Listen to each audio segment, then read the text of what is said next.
What happened in the last video? What? And here is more MrDudeManSir.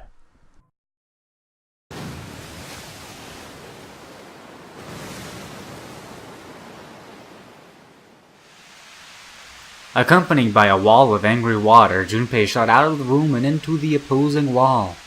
Gasping to catch his breath, he looked around. Was there that much water in the room? It seemed like it was only ankle height, something. He was in a narrow hallway.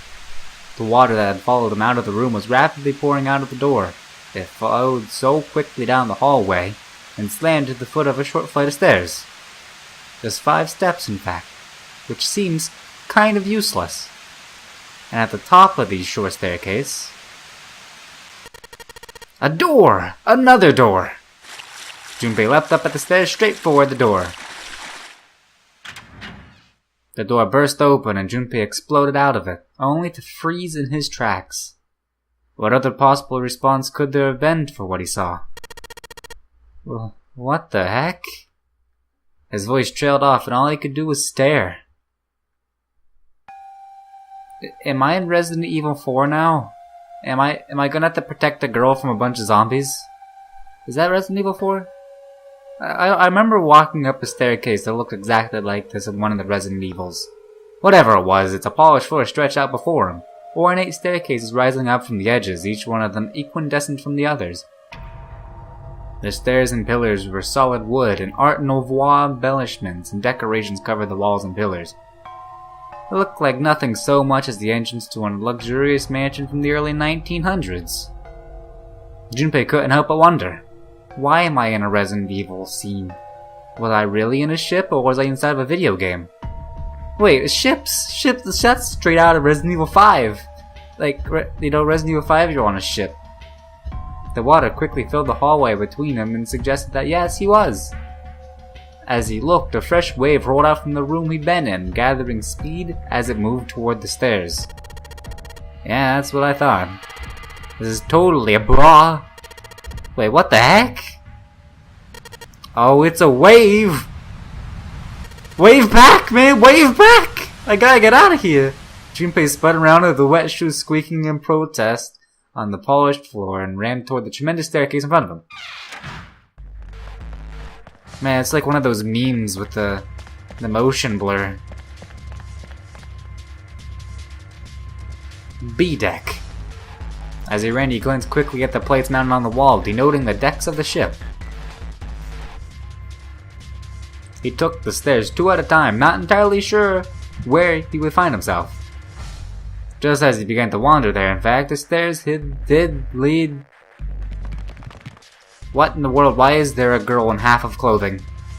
Junpei saw another person out of the corner of his eye. You mean 4 other people. One of them looks like a Bob Ross, but skinnier. It actually looks a lot like Saz, but like a skinny Saz. We have Mr. White-haired dude. He looks just like Snow, straight out of Final Fantasy, Saz and Snow. But a little bit skinnier as well. Then we have big bulky dude, and then we have a lady showing her stuff.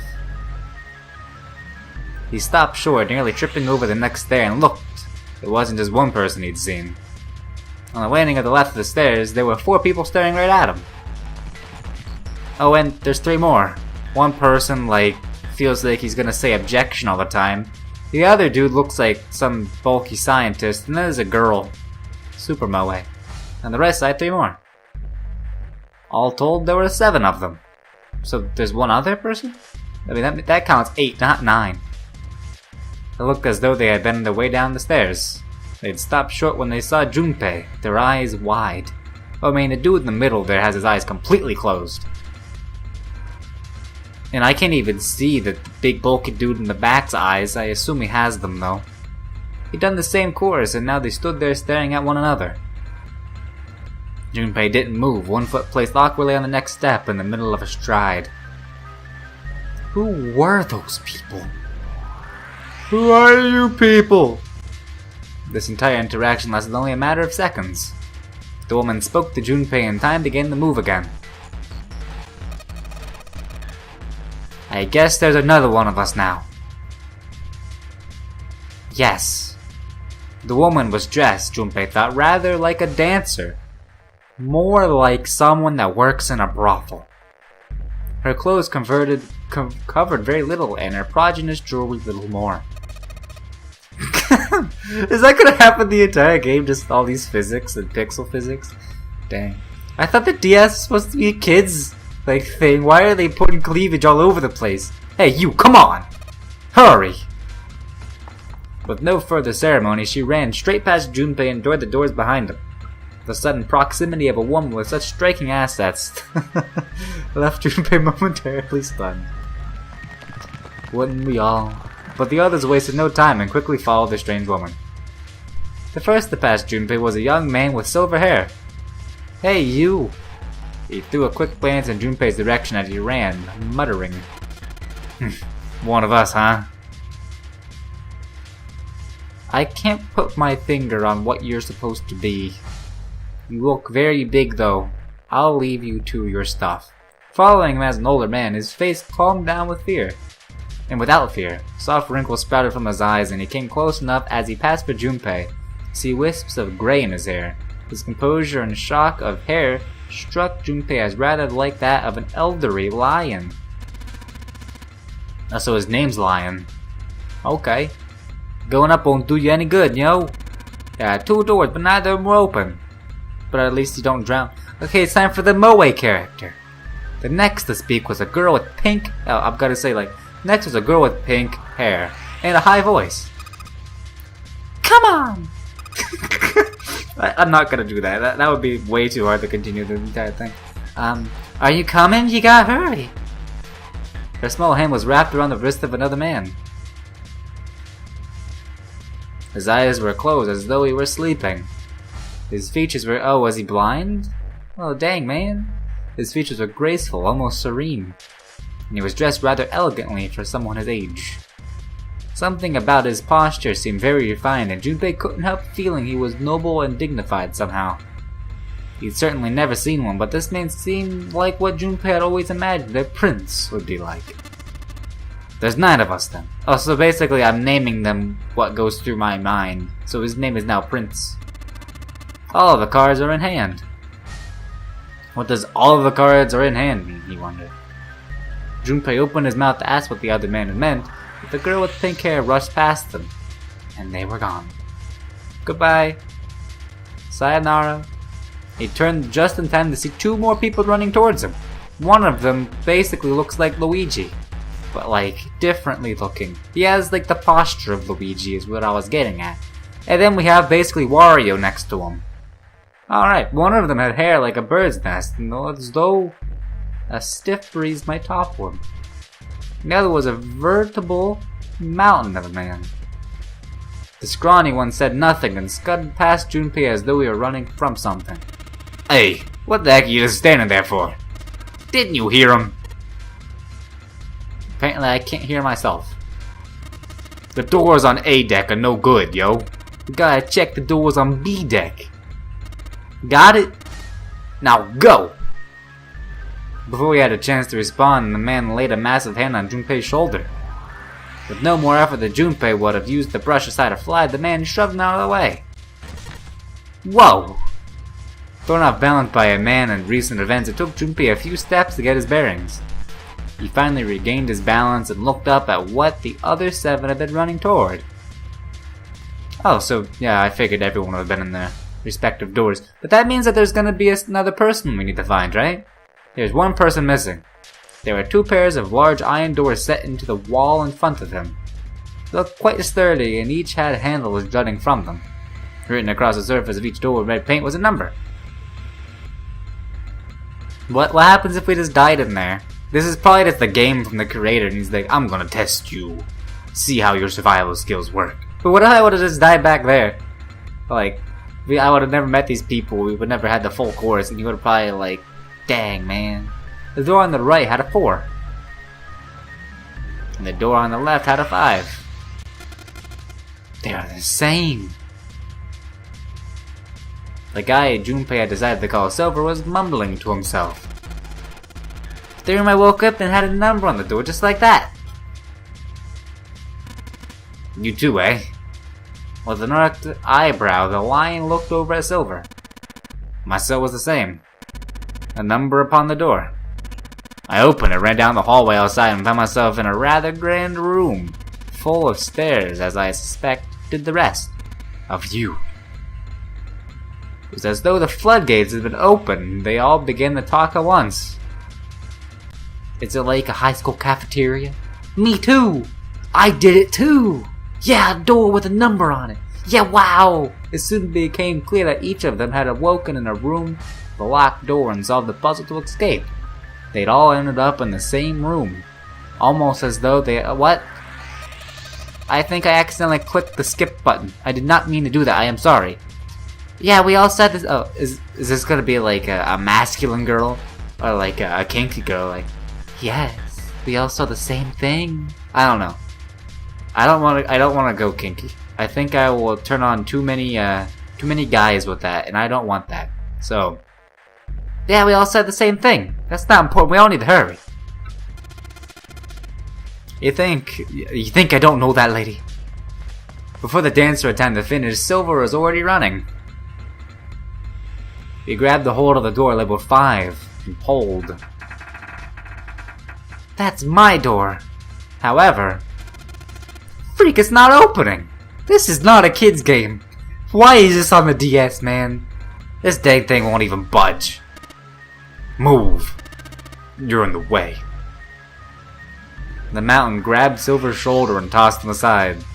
His path cleared, he took a few steps back and threw himself at the door. Once, twice, thrice, 4 times. The door shook as his body slammed into it, but showed no signs of breaking or opening.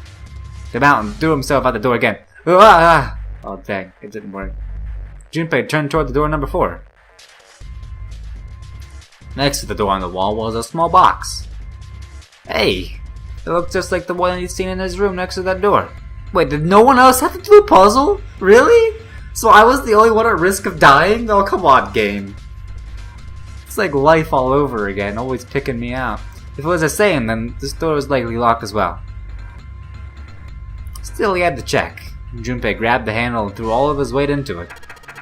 Oh, yeah. It was locked as tight as the door next to it, as we'd been suspected.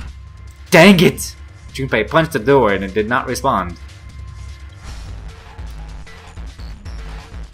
Were these the only doors, he wondered?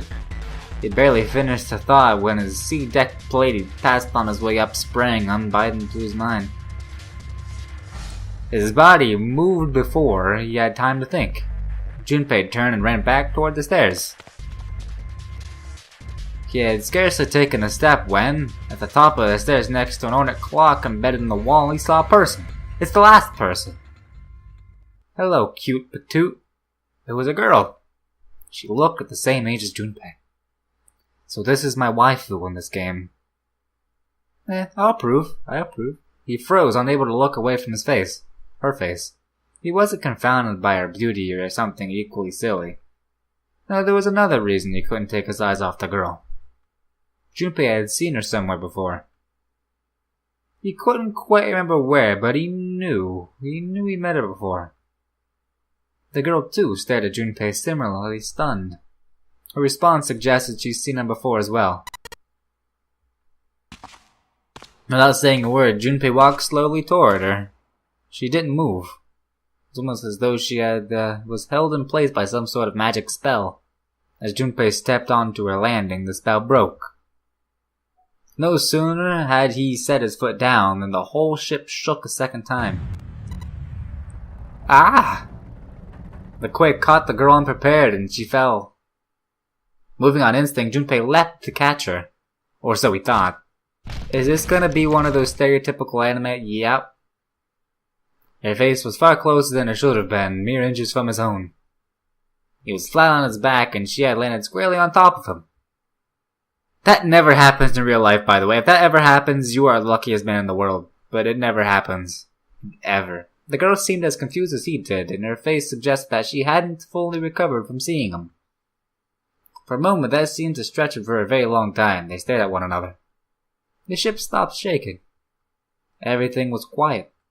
Water could be heard from the bottom of the ship lapping faintly at the walls and ceilings, but eventually that faded as well.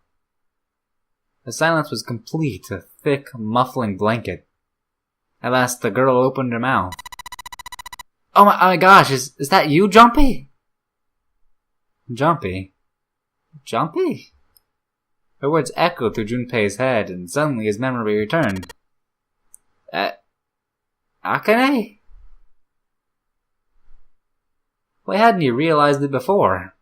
The girl was Akane Kurashiki.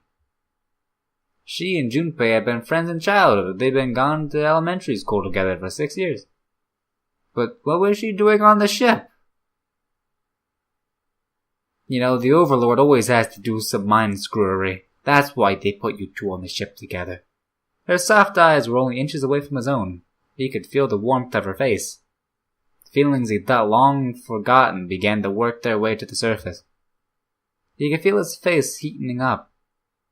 At that moment, the speaker crackled to life and a cold, eerie voice filled the room. Welcome aboard. I welcome you all from the bottom of my heart to this vessel. With the voice's invasion, the spell between Junpei and Akane was broken, and all the hints of burgeoning romance instantly forgotten. A burgeoning romance. They hurriedly untangled themselves from one another and struggled to their feet.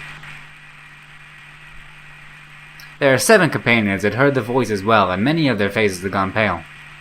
They looked around frantically, desperate to locate the source of the voice. At last, they found it. A speaker set in the ceiling. I am Zero, the captain of this ship. Moss is the person who invited you here. Quote-unquote invited, because I don't think I joined. The voice was harsh, obscured, and occasionally the crackle of a static. But Junpei recognized it. How could he have forgotten it? It was the same voice he had heard from the man in the gas mask. Hey, what the heck is this? Come on out of here, I want to get a look at ya.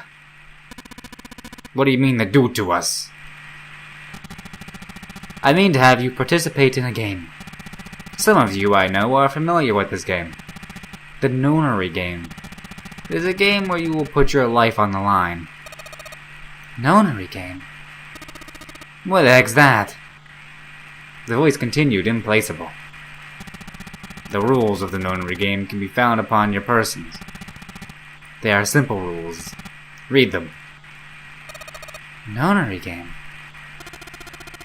Hey, there's something in my pocket. Let's check this out. Silver reaches into his pocket and pulled out a small slip of paper. The rest of them reached into their own pocket and pulled out a similar slip of paper. Junpei followed suit and dug the pocket into his pants. Dug into the pocket of his pants. He felt the telltale crumple of paper, slightly damp from his earlier ordeal. Yeah, I got one too. Then it would seem Zero as in get English! Grace us, each with a letter. Would you mind terribly reading it to us, young man? His request had been delivered to Junpei, who after a short moment of surprise did as he had been asked. On this ship you will find a handful of doors emblazoned with numbers. We will call them numbered doors. How imaginative! The doors in front of you are paired the same. The key to opening these numbered doors are the numbered bracelets that each of you possess. You total the numbers on your numbered bracelets and find that the digital root of that number is equal to the number of that. Door open. Okay, so basically we need to split up into 2 groups. It's basically forcing us to split into a certain 4-group session. Only those who have opened the door may pass through. There are, however, limits. Only 3 to 5 people can pass through one numbered door. All those who enter must leave, and all who enter must contribute. Bracelet. Junpei figured it'd mean the bulky thing on his wrist, the Omnitrix.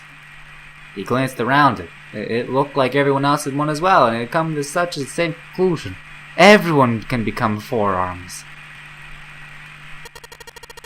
The purpose of the game is simple. Leave this ship alive. It is hidden, but an exit can be found. Seek a way out. I clicked the wrong button. I clicked the wrong button.